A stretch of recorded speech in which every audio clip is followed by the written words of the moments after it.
Livro de Jó, capítulo 2. Livro de Jó, capítulo 2. Diz assim: Num dia em que os filhos de Deus vieram apresentar-se perante o Senhor, veio também Satanás entre eles apresentar-se perante o Senhor. Então o Senhor disse a Satanás: De onde vens? Respondeu Satanás ao Senhor e disse: De rodear a terra e passear por ela. Perguntou o Senhor a Satanás: Observaste o meu servo Jó? Porque ninguém há na terra semelhante a ele, homem íntegro e reto, temente a Deus e que se desvia do mal. Ele conserva a sua integridade, embora me citasses contra ele para o consumir sem causa. Então Satanás respondeu ao Senhor: Pede tudo quanto o homem tem, dará pela sua vida. Estende, porém, a mão, toca-lhe nos ossos e na carne, e verás se não blasfema contra ti na tua face. Disse o Senhor a Satanás: Esse que ele está em teu poder, mas pouco lhe a vida. Então saiu Satanás da presença do Senhor e feriu a Jó de tumores malignos, desde a planta do pé até ao alto da cabeça. Jó, sentado em cinza, tomou um caco para que ele raspasse. Então sua mulher disse: Ainda conserva a tua integridade? Amaldiçoa a Deus e morre. Mas ele respondeu: Fala-se com qualquer coisa. Temos recebido o bem de Deus e não receberemos também o mal. Em tudo isso não pecou Jó com os seus lábios. Ouvindo, pois, 3 amigos de Jó e todo este mal que ele sobreviera, chegaram cada um no seu lugar. Ele faz a Temanita, Bildad de Suíta e Zofar na Amatita, e combinaram e juntamente com esse dele consolaram. Levantando eles de longe os olhos, não reconhecendo, ergueram a voz chorando, e cada um rasgando o seu manto lançava pó ao ar sobre a cabeça. Sentaram-se com ele na terra 7 dias e 7 noites, e nenhum lhe dizia palavra alguma, pois viam que a dor era muito grande. Meus irmãos, esse texto é um texto considerado pelos eruditos de um texto sapiencial, ou seja, ele faz parte de um tipo de literatura na Bíblia chamada literatura sapiencial. Nós temos o livro de Jó, nós temos o livro de Salmos, nós temos o livro de Provérbios, né? E esse tipo de literatura sapiencial, ele tem um foco principal, que é responder a seguinte pergunta: por que o justo sofre e o ímpio prospera? Há inúmeros salmos que tratam disso. O mais célebre dele, que ninguém citou aqui quando o pastor estava falando, é o Salmo 73. A grande crise de Asaf. Pois bem, temos o Salmo 37 também, que é um outro que analisa esse tema do sofrimento do justo. Mas Jó é a mais extensa, densa e sólida análise do tema na Escritura. Há alguns pressupostos que a gente tem de ter em mente aqui quando estuda esse salmo, esse texto, esse livro, é o seguinte: é que Jó não sabe a razão pela qual ele está sofrendo. Eu sei, e você sabe. A gente lê o livro, mas Jó não sabia. O texto que eu li, o capítulo 2, já é a segunda investida que o diabo faz sobre Jó. Qual era o problema aqui? Diz o texto que, certo dia, os filhos de Deus foram apresentar-se diante dele. Essa expressão filho de Deus, ela é uma alusão aos anjos, E também na Bíblia é uma alusão aos crentes, aqueles que creem na palavra de Deus. Então, certo dia, os filhos de Deus foram apresentar-se diante de Deus, e quando eles chegaram lá, Deus percebeu que no meio deles estava Satanás. Satanás sempre está no meio do povo de Deus, não pense não, que ele não está, ele sempre está. E Deus observou Satanás e disse assim: de onde vens? Eu venho de rodear a terra e passear por ela. Aí Deus disse assim, Deus encheu o peito e disse assim: observaste o meu servo Jó? O capítulo 1 é a primeira tentativa de Jó destruir, o diabo levar Jó ao desespero. E no capítulo 2 é a segunda. E Deus diz para ele: observaste meu servo Jó, porque ninguém há na terra semelhante a ele. Observa bem o que é que Deus diz de Jó: homem íntegro e reto.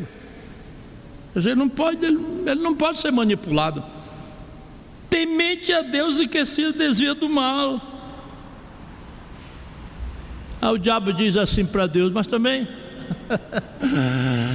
ele é o homem mais rico do Oriente, tem tudo, falta nada, não tem problema de aposentadoria pelo SUS, tem problema de salário mínimo, riquíssimo. E Jó aqui, meus diletos irmãos, não é uma figura, não é uma metáfora. Em Ezequiel capítulo 14, verso 14, Deus faz alusão a Jó. Tiago faz alusão a Jó. Então a Jó foi um personagem histórico. Observe bem que ele começa aí dizendo,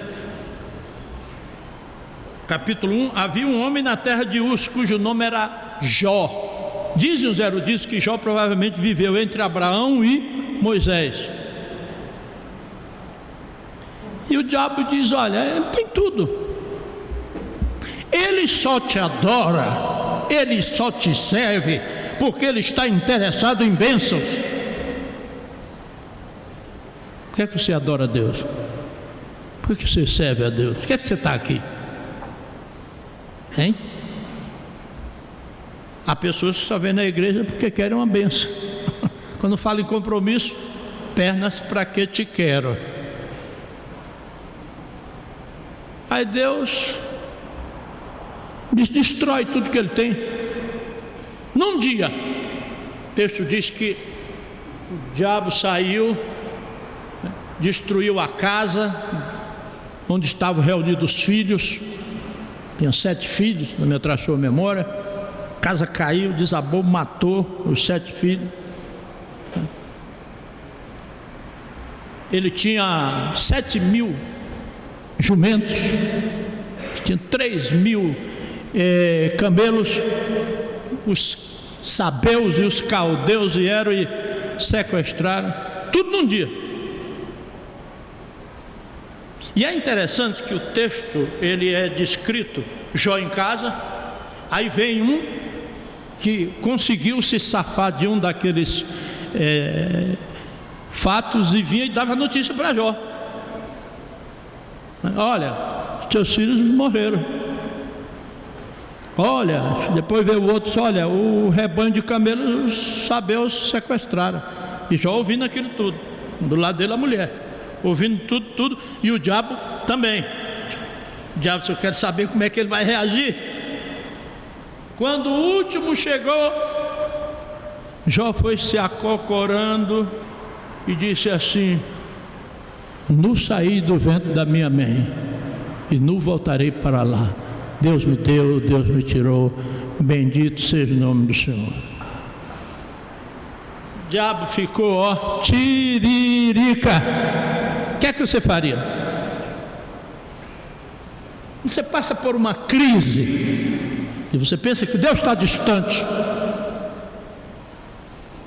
tendência nossa não é dizer: Deus se esqueceu de mim. Mas o que é que diz o Salmo 139? Depois vocês leiam em casa. Tu sondas e me conheces, tu sabes quando eu me assento, quando eu me levanto.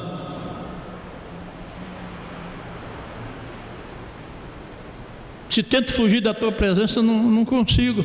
Tu me criaste quando eu era uma substância informe, entretecido no seio da minha mãe.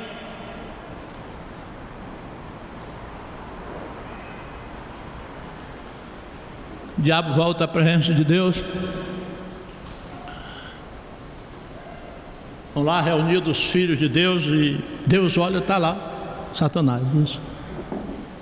De onde vens? Ele disse: eu venho de rodear a terra e passear por ela. Observasse meu servo Jó, homem reto, íntegro, que se desvia do mal, embora me citasses contra ele sem causa. Observe bem o que é que Deus diz. Ele perdeu tudo, mas ele não pecou, ele não atribuiu a mim esse ato. Ele me adorou. Aí o diabo disse para Deus assim: mas também, qual é o bem maior de Jó? É a vida. Bastante de saúde, gordinho, né? Aí Deus vai, verso 6 do capítulo 2, diz assim: disse o Senhor a Satanás: eis que ele está em teu poder, mas poupa-lhe a vida. Vocês estão notando que nós não estamos aqui falando de dualismo, que é uma teoria que diz que de um lado está Deus, do outro lado está o diabo, que eles ficam brigando. Há muitas pessoas que creem em batalha espiritual assim: aqui está Deus, aqui está o diabo. Eles estão brigando e Deus corre o risco de perder. Não, não, não, não. O diabo já foi derrotado. Ele está usando uma linguagem muito nordestina. Ele está estribuchando, mas não aceita e vive infernizando a vida da igreja. Mas ele já sabe que a igreja, as portas do inferno não prevalecerão contra ela. E Jó então é acometido de úlceras, a planta dos pés até a alta cabeça.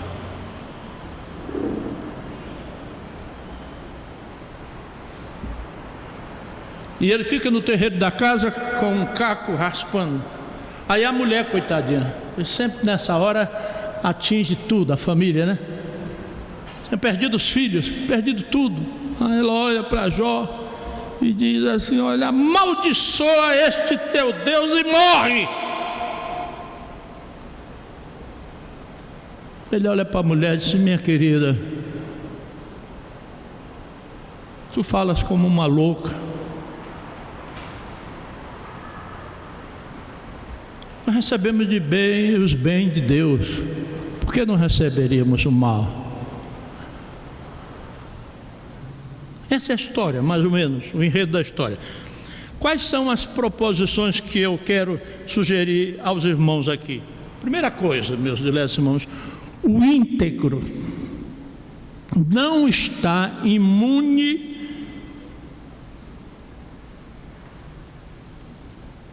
às tribulações, às angústias, às decepções e aos problemas da vida.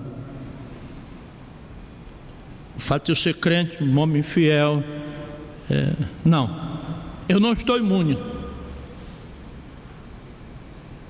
Você lê o ministério de Jesus, Jesus sempre dizia: no mundo tereis tribulações, seja de bom ânimo, eu venci o mundo.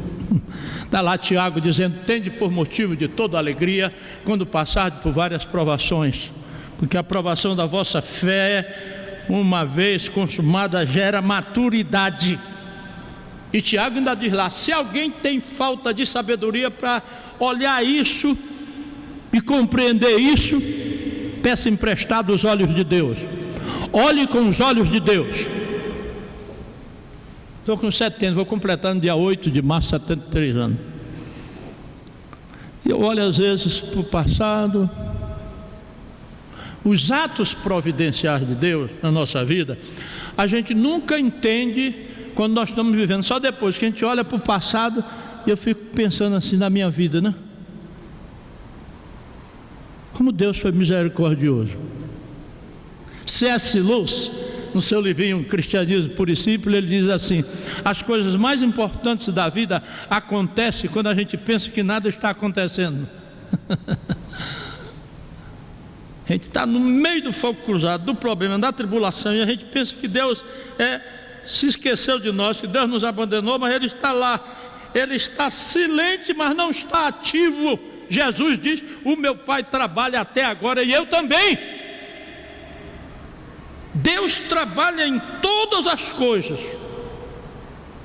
para o bem daqueles que o amam, daqueles que são chamados segundo o seu propósito. Então nós não estamos imunes às tribulações da vida. Então o que é que Deus faz?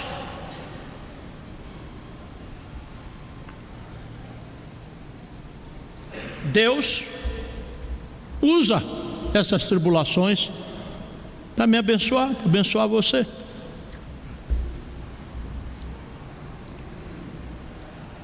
Como eu disse, Jó não sabia a razão do seu sofrimento. Ele não sabia. E ele servia a Deus porque o amava. E Deus permitiu que ele passasse por aquela crise. Você chega no capítulo 42 de Jó, ele diz assim: Senhor, eu ouvia falar de Ti, os Teus planos não podem ser frustrados. Eu ouvia falar de Ti, mas agora os meus olhos Te veem. Como é que uma pessoa vê a realidade de Deus no meio do sofrimento? Nós pastores, às vezes, não sei, deve ser a experiência do pastor Fábio, a gente vai fazer uma visita. Isso aconteceu muito comigo, deve ter acontecido com ele, e a gente fica naquela angústia: meu Deus, o que é que eu vou dizer? E a gente sai de lá confortado. Sai de lá confortado. Deus trabalhando naquela vida. Eu perdi uma irmã há 6 meses, e quando ela estava na fase terminal, eu angustiado, num sofrimento terrível, e ela dizia assim: oh meu Deus, oh meu Deus, oh meu Deus, tem misericórdia. E eu: meu Deus, o que é que ela queria dizer com aquilo?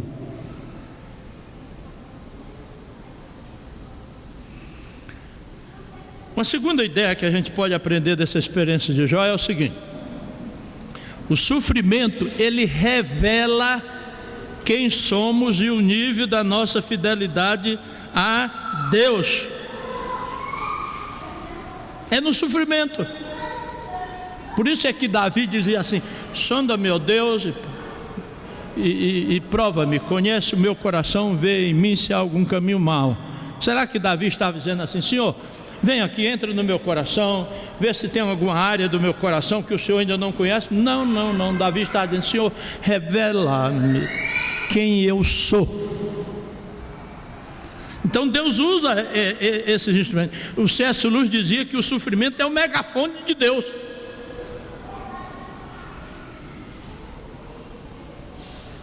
Isso significa que é impossível Jó adorar a Deus, viver santamente, independentemente do que é ou possui. Perdeu tudo, chegou àquele ponto de sofrimento, mas o homem fiel a Deus, fiel a Deus. Aí a Bíblia diz que depois Deus lhe deu em dobro tudo que ele tinha, só não deu os filhos. Por que Deus não deu em dobro os filhos? Porque os filhos que haviam morrido quando Satanás destruiu a casa lá de campo estavam com o Senhor, e nós vamos nos encontrar com eles lá no céu. O apóstolo Paulo disse que os sofrimentos do tempo presente não são para serem comparados à glória que há de ser revelada em nós. A glória já está lá, o céu já está lá. Todas aquelas pessoas que morreram estão com o Senhor.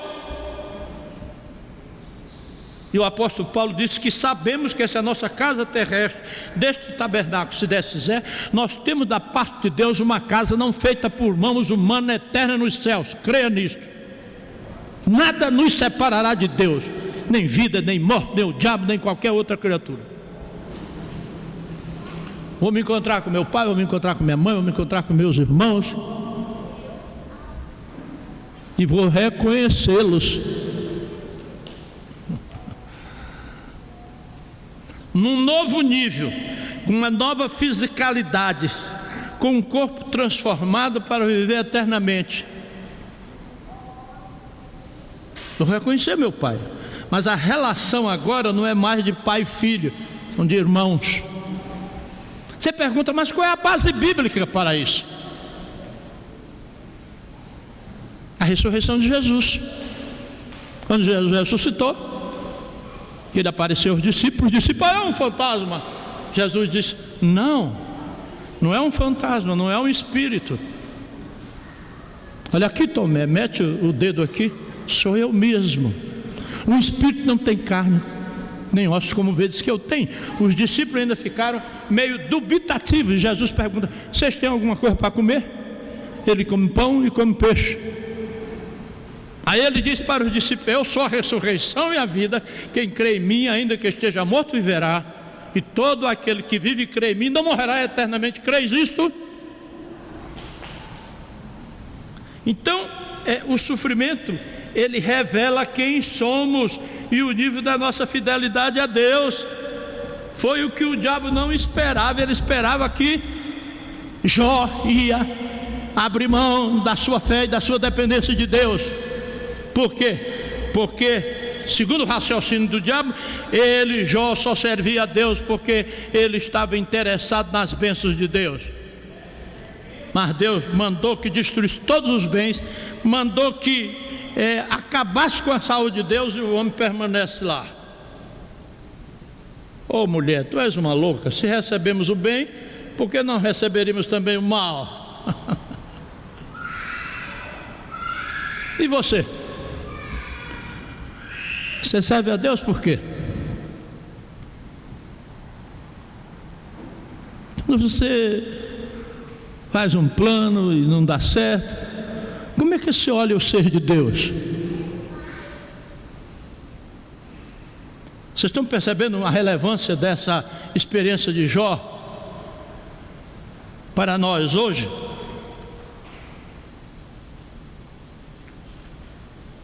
Aí do capítulo 3 até o capítulo 40, Jó interpela Deus. Jó, querendo saber por quê. Por quê? Porque ele não sabia o porquê. Eu sei, você sabe. Deus não responde em nenhum momento a Jó. Pelo contrário, ele diz assim, Jó, onde estavas tu quando eu lançava os fundamentos da terra? Jó, tu sabes mandar uma águia construir seu ninho nas alturas?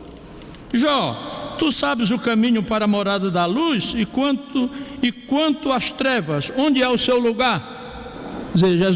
Deus diz assim, você é um ignorante, não adianta tentar explicar, você não vai alcançar a profundidade dos meus desígnios. Se contente com o que você está aprendendo.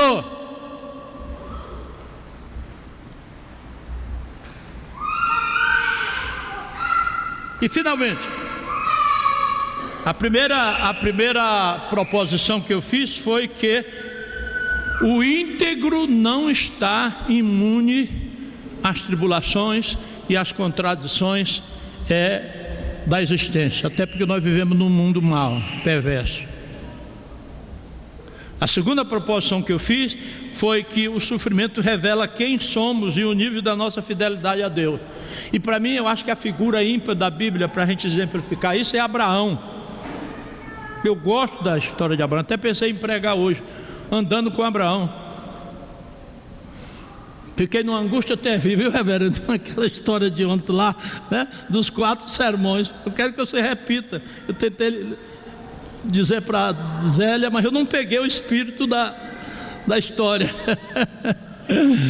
Pois bem, Abraão, Deus um dia disse, Abraão, sai da tua terra, da casa de teu pai, vai para uma terra que eu te mostrarei. Em ti serão benditas todas as famílias da terra. Deus faz 3 promessas. Olha, você vai ter um filho.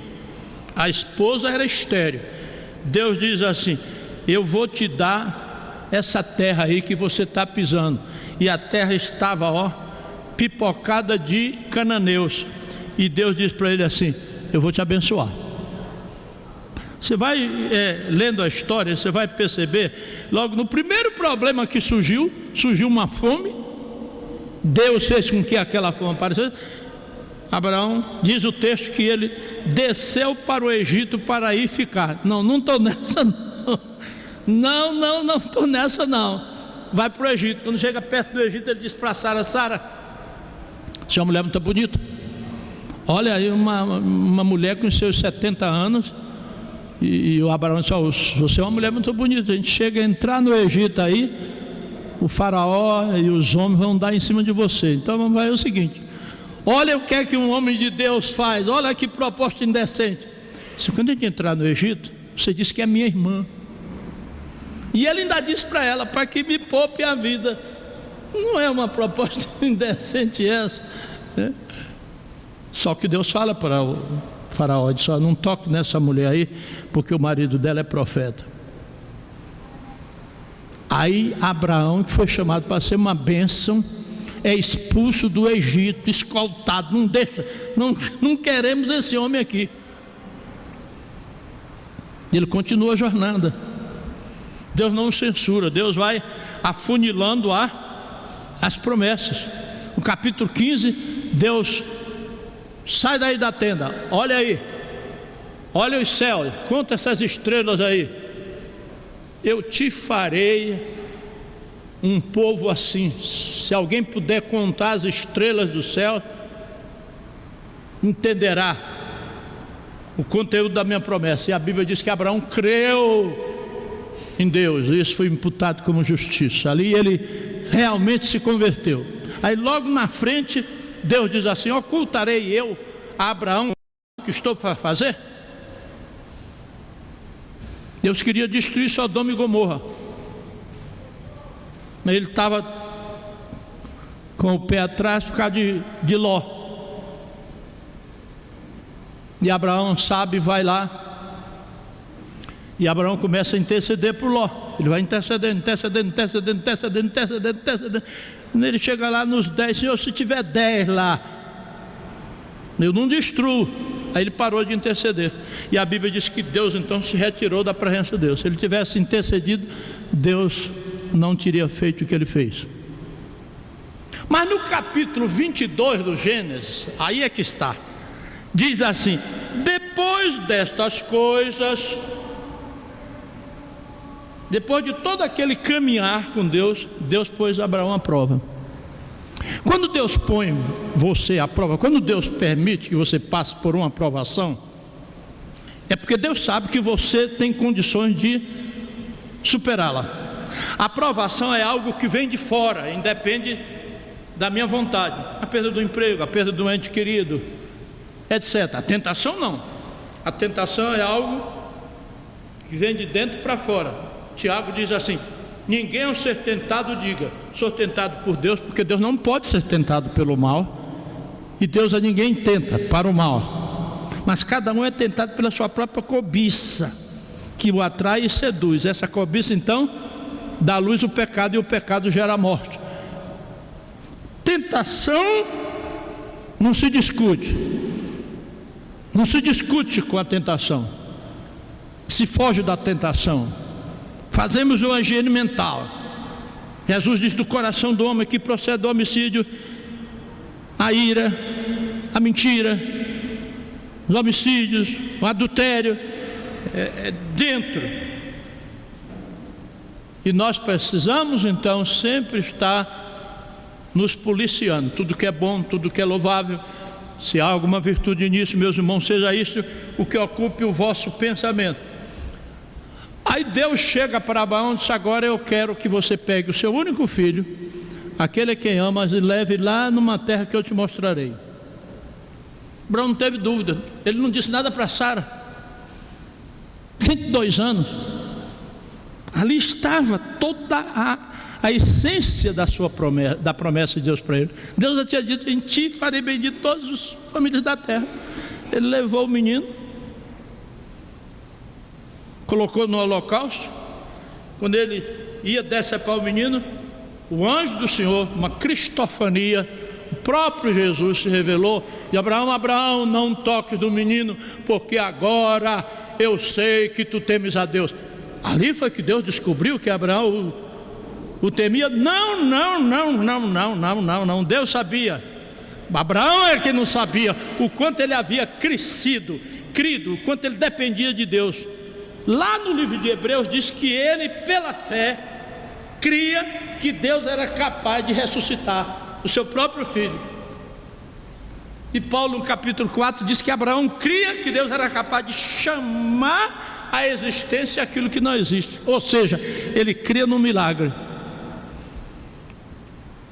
Então Deus provou a Abraão, para mostrar a Abraão o quanto ele havia crescido na fé e na sua fidelidade de Deus. O sofrimento revela isso. Tira dúvidas, faz-nos depender mais de Deus. E finalmente, meus diletos irmãos, o mal na vida do crente é sempre uma condição temporal. E muitas vezes o nosso grande drama é que não sabemos o motivo, como era o caso de Jó. C.S. Lewis, eu gosto muito desse autor, ele escreveu um livrinho chamado, inclusive eu tenho 2 volumes, descobri lá na minha biblioteca que eu tenho 2 volumes, um aí para doar, qualquer candidato pode se prontificar. Ok, minha irmã? Esposa do Irã. Cartas do inferno, ou seja, é o diabo escrevendo para os demônios, orientando-os como é que eles devem tentar os crentes. Isso é uma coisa que você tem de fazer toda vez que você tentar um crente, é tentar colocar na cabeça dele de que as provações nunca têm fim, tribulação nunca tem fim.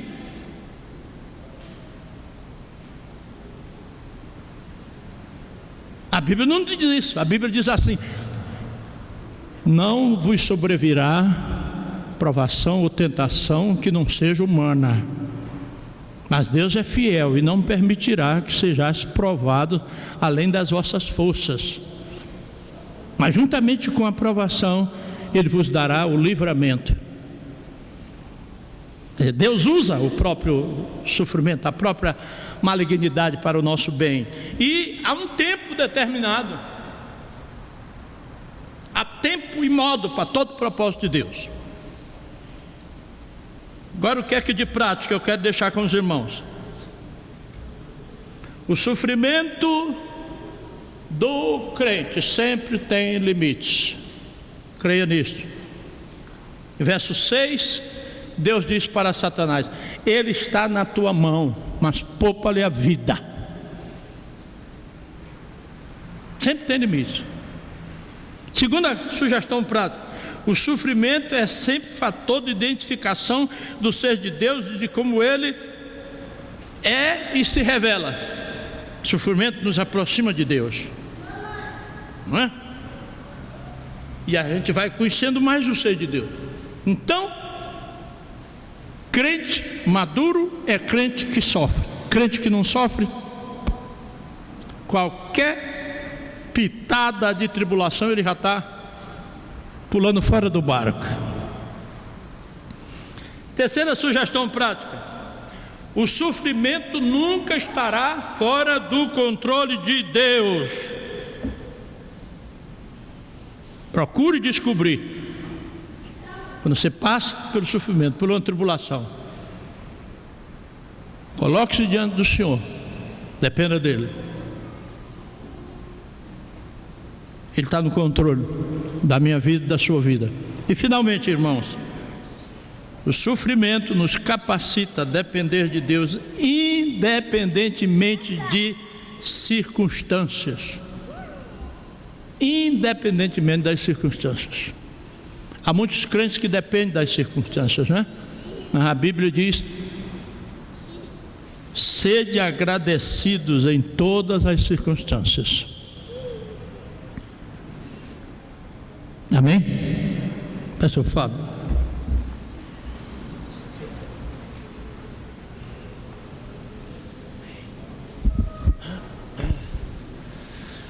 Meus irmãos, vamos ficar em pé, vamos orar, vamos voltar para casa. O Senhor te abençoe, te leve em paz.